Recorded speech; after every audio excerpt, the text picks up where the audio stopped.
The definition of chaos is quickly changing in the world of business. It's no longer about market fluctuations, supply chain disruptions, or competitor moves. Today, chaos takes the form of cyber attacks, from sophisticated phishing schemes to full-scale ransomware evasions that can bring companies to their knees in minutes. Recently in the news, we heard of how Microsoft, one of the world's largest tech companies, was breached by the Midnight Blizzard Group in January of 2024. This attack wasn't a small-time operation. It was a highly sophisticated phishing campaign that targeted Microsoft employees, stealing their credentials and infiltrating the company's vast network. The attack compromised source code, internal emails, customer data, sending shockwaves through the entire tech industry. Now, what makes this attack even more significant is the fact that Microsoft is a giant in cybersecurity. And if a company like Microsoft, with its advanced defenses, can be breached, then who is really safe at the end of the day? That's the question. Craven Security reports that over 30,000 websites are hacked every single day. For businesses, that is chaos that is waiting to happen. When your systems go dark, your data is compromised, and millions are at stake. What do? You need a plan. I'll tell you right now, you need a plan. You need a playbook. And in this video, I'm going to show you how to build a bulletproof incident response playbook from scratch. One that will keep your business standing strong even when chaos strikes. This isn't some boring policy document you're going to stick in a drawer and forget about. I'm talking about a living, breathing, practical blueprint that your team will use when things hit the fan. By the end of this video, you will know how to craft a playbook that gives your team the confidence to handle everything from a minor security breach to a full-blown ransomware attack. I'm Tolulope Michael, your favorite cybersecurity expert and tech entrepreneur, here again with insights to make you a better version of yourself. If you get some value from this video, don't forget to like, share with your friends and family, and also subscribe to stay updated. I started out by telling you about how easy it is now for almost any organization these days to get hit by a cyber attack. From the top players to the one-day-old in business to cyber criminals, everyone is fair game. While a cyber criminal may be living his dream, wreaking havoc, hidden by the anonymity of his computer screen and the internet provider, companies that become their victim won't be having a great time at all. Now try to imagine for a second that your company just got hit by a cyber attack. Data is leaking, systems are down, and people are panicking. That sounds terrifying, right? Unfortunately, for most companies, this scenario is inevitable. Breaches happen, period. The real question is, how prepared are you to handle it when it hits? In the past year alone, 69% of organizations in the US report suffering from a data breach, while 83% admitted that these breaches had a material negative impact on their reputation. The difference between surviving and sinking is an effective incident response playbook. Now, this is what separates a company that crumbles in chaos from a company that thrives under pressure. So today, I'm going to walk you through how to build an incident response playbook from scratch, step by step. And if you're here, you want to get into cybersecurity, this is something that you can learn, that when you're going to an interview, you can use this as part of your presentation. I'll start by talking about why you need a playbook. The truth is, every second counts when an incident hits. Without a plan, you are scrambling. You are all over the place. There's confusion, all right? Without clear roles and protocols, you are wasting precious time that could save your company millions of dollars. I remember the very first time I witnessed a security incident. You could practically cut through the tension in the room with a knife because the stakes were high. In one corner of the room, IT staff were frantically analyzing system logs, trying to pinpoint the breach. In another corner, The legal team was on the phone with external counsel, unsure of how to respond without clear data on what had been compromised. The PR team was just completely in the dark, waiting on instructions to draft a public statement. But no one had the full picture. It was just a total breakdown.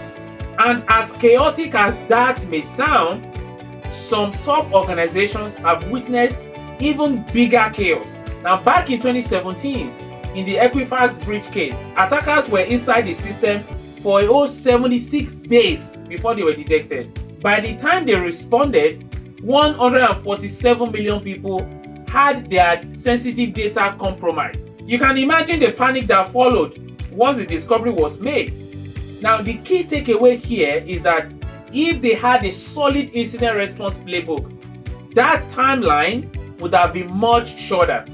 Your playbook is your switch from reactive to proactive. Okay? Instead of reacting to what's happening, you're already 2 steps ahead. Okay? Now, let's move on to identifying key stakeholders. Who needs to be involved when an incident occurs or when an incident hits? Who do you want to talk to? Who has to do one thing or the other? Who are the people that are involved? Okay, I'm talking about more than just your IT guys. We're not talking about just IT now. You need a cross-functional team. At a minimum, you will need your security operations center. That's your SOC team. You will need your IT. You will need your legal. You will need your PR. And then you will need the executive team. But you want to ask, why so many people? That's a good question if you ask that. Well, the reason is that incidents affect more than just your network. Okay? If sensitive customer data is leaked, you are going to need your legal and PR team to handle communications. In Equifax's case, delaying their public notification cost them nearly $700 million in penalties. That's a lot of money that could have gone towards growth or something similar. With all these categories of stakeholders in place, each person, each team, each stakeholder needs to know their role before an incident occurs. Who handles containment? Who manages customer communication? Who drafts the letter? Who drafts the email? Who approves? Everyone needs a playbook to follow. This clarity prevents confusion when every second matters. So while there are countless examples of organizations who couldn't stop their attackers in their tracks, there are also success stories. In 2016, San Francisco Municipal Transportation Agency was hit by ransomware, but their incident response team contained it within hours because they had a clear structure and they all knew their roles. Now, the key lesson here is that preparation prevents panic. Yes, when an attack strikes, it's definitely not the time to not know what to do. The time that an attack strikes is not the time to not know what to do. And to ensure everyone knows their part and is equipped to play it, you have effective communication. Okay? Communication is the glue that holds your response together. There has to be both internal and external communication protocol. Now let me break this down. Internally, you need channels where your team can communicate quickly, right? I've worked in places where we used tools like Slack or Microsoft Teams with dedicated incident channels. There must also be escalation path for high severity incidents. Not everything should be handled in Slack or Microsoft Teams. Some situations call for direct calls with executives. You need to have people's numbers for emergency. Yes, if they are part of your stakeholders, their number have to be there. Okay? You can't be dealing with a critical ransomware attack where systems have been encrypted, business operations are down, and you are waiting for someone higher to respond to their Slack DM. It doesn't work that way. It's not going to work. In such a case, relying solely on chat tools like Slack can lead to dangerous delays. But all of this escalation path must be spelled out clearly in your incident response playbook so that it ensures that the right people are notified immediately and the response can scale appropriately to match the severity of the attack. Now, externally, you need a plan for customers, partners, and the media. Okay? This is where legal and PR come in. You don't want to create panic, but you need transparency.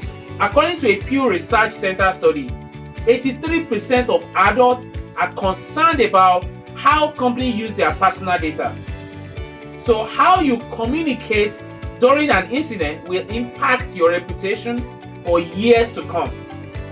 When British Airways had a breach in 2018, they delayed public communication. Customers were furious, and it cost the company £183 million in fines. Learn from their mistake and communicate early and clearly. While communication is an integral part of your response plan, you must also be aware that not all incidents are created equal. You need to categorize them so that your response matches the severity of that incident. This is where incident triage comes in.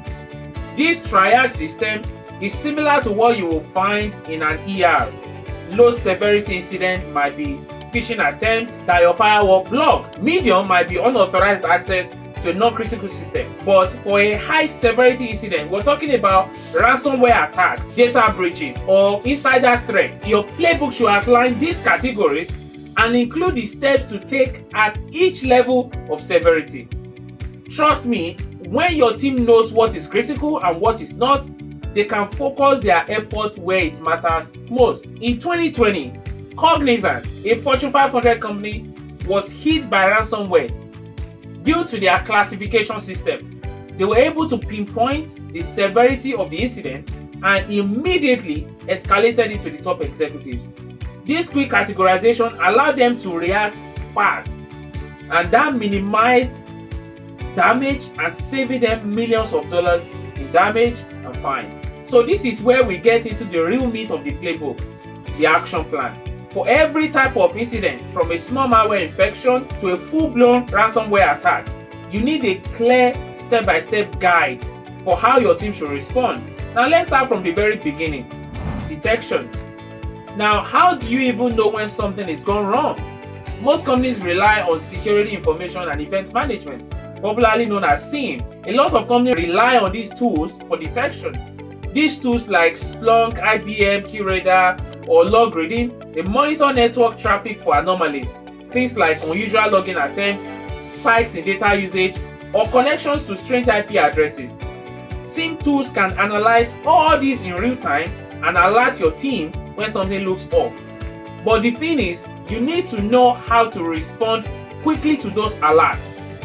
A delayed response can turn a minor issue into a major crisis. Just like the example that I cited earlier about the Equifax 2017 breach, attackers were locking in their system for 76 days before they were detected, and by the time they responded, the damage was done. If they had quicker detection and immediate action, the story could have ended very differently. Once you detect the issue, the next step is containment. So you have identified a threat. Now it's time to isolate it before it spreads. Think of containment as creating a firewall around the problem so it doesn't infect the entire network. It's a sort of a quarantine system so that the disease doesn't spread. There are actually two phases involved here. First is the short-term containment, which should be your immediate reaction. For example, if a server is compromised, you might cut off its network access immediately. The second phase is the long-term containment, and this is about adding extra protections like patches and tighter network segmentation to ensure that that same attack doesn't happen again in the future. Now, I'm about to drop a shocker on you, but first, if you have enjoyed watching this so far, please hit the like button and subscribe to the channel. Now back to my shocker. Have you heard about the Marriott breach of 2018? If you have, you probably already know where I am headed with this. Now here's the shocking part. Do you know that the attackers had access to Marriott's system for 4 years? Yes, 1, 2, 3, 4 years before the company detected them. The breach began sometime in 2014. And that's a perfect example of what happens when containment measures are too slow. Had Marriott been able to isolate and contain the breach earlier, they could have stopped the leak of 500 million guest data. This prolonged access allowed the attackers to gather a significant amount of data before being discovered, making the breach one of the largest and most damaging in history. I can assure you that's a record no one wants to touch, even with a 10-foot pole. Once the threat is contained, you move on to the next phase, which is what? Eradication. This step is about completely removing the threat from your system. You can't just isolate it and hope that it goes away. No, you need to clean it out. Whether it's malware, ransomware, or a backdoor, it has to go. Now, at this stage, you might be using antivirus tools, anti-malware solution, or even forensic analysis tools like FTK or NCase to make sure that the system is clean. You also want to patch any vulnerabilities that the attackers exploited. You also want to change any compromised credentials and check for any lingering signs of the threat. Now, a good example of an incident related to this that comes to my mind is the Colonial Pipeline attack in 2021. And by the way, Colonial Pipeline is one of the largest fuel pipelines in the US. The attack disrupted fuel supplies across the East Coast, leading to the Colonial Pipeline shutting down its operation to prevent the spread of the ransomware. The company also paid $4.4 million ransom to regain access to their systems. However, paying the ransom was only part of the response. After paying the ransom, Colonial Pipeline had to ensure that all traces of the ransomware were fully eradicated from their network. This included restoring systems from backups and employing cybersecurity experts to investigate the breach and also to remove any remaining malware, and so they can secure the network to prevent future attacks. This just typically highlights the need for strong incident response strategies and post-attack eradication efforts so that you can prevent future breaches. So once eradication is complete, then it's time for recovery. At this stage, this is where you restore your systems and services back to normal. Just like I explained in the Colonial Pipeline example, you need to think about recovery as the point where you bring systems back online, but with a very cautious eye to ensure that no residual threats remain. You'll probably rely heavily on backup and disaster recovery solutions like Veeam or Commvault to help with restoring data. It is essential, though, to make sure that you are restoring clean backups, because if you restore infected data, you're just inviting the same attack all over again. But it is very important as well to note that recovery isn't just about technical fixes. You also need to monitor your network closely after the incident to ensure that no threat arise. Remember, some attackers like to leave backdoors in systems so they can return later. Yes, they like to do that. They do that a lot. Now, the final part of the action plan, and this one is easy to forget, and this is post-incident analysis. You see, this is the moment when you gather all your team and you go through the entire incident step by step. You find answers to questions like what happened, how did the detection and response go, what did we do right, what were the weak points, what did we do wrong, how did we get here, and all that. The Target breach in 2013 is a great case study here. See, after the breach that compromised 40 million payment card numbers, Target's team conducted a full review and used the insight to revamp their security policies and build a more resilient incident response process. The breach cost them $162 million, but the improvement they made afterward likely prevented future disasters of that scale. The last thing you want to ensure is in place is continuous improvement. The lesson is very simple. Every incident is a learning opportunity. After every breach or attack, you need to review what worked, what didn't, and then refine incident response playbook. You should also know that attacks evolve, and so should your defenses evolve as well. The companies that survive cyber attacks and thrive afterward are the ones that constantly refine their incident response based on real-world experience. The bottom line is cyber incidents are inevitable, but complete devastation is not. With the right incident response playbook, you can minimize damage, protect your assets, and emerge stronger. So don't wait for disaster to hit. You want to start building your playbook today. So if you're a cybersecurity professional, this is a very good learning curve for you. Okay, this is something that you can use to help your organization. Okay, I've given you the blueprint. Identify your key stakeholders, set up those communication protocols, categorize your incident, create step-by-step action plans, and most importantly, keep learning and improving after every incident. Follow these steps, and when the next breach happens, because it will, it's not a function of if, it is when it will, your team will know exactly what to do, and the organization will emerge from it even stronger. If this video provided value, hit the like button, share it with someone who needs this, and subscribe for more in-depth cybersecurity content. And if you have questions or ideas for the next video, put it in the comment below, okay? I hope I was able to leave you better than I met you today. I'll see you on the next one. Bye for now.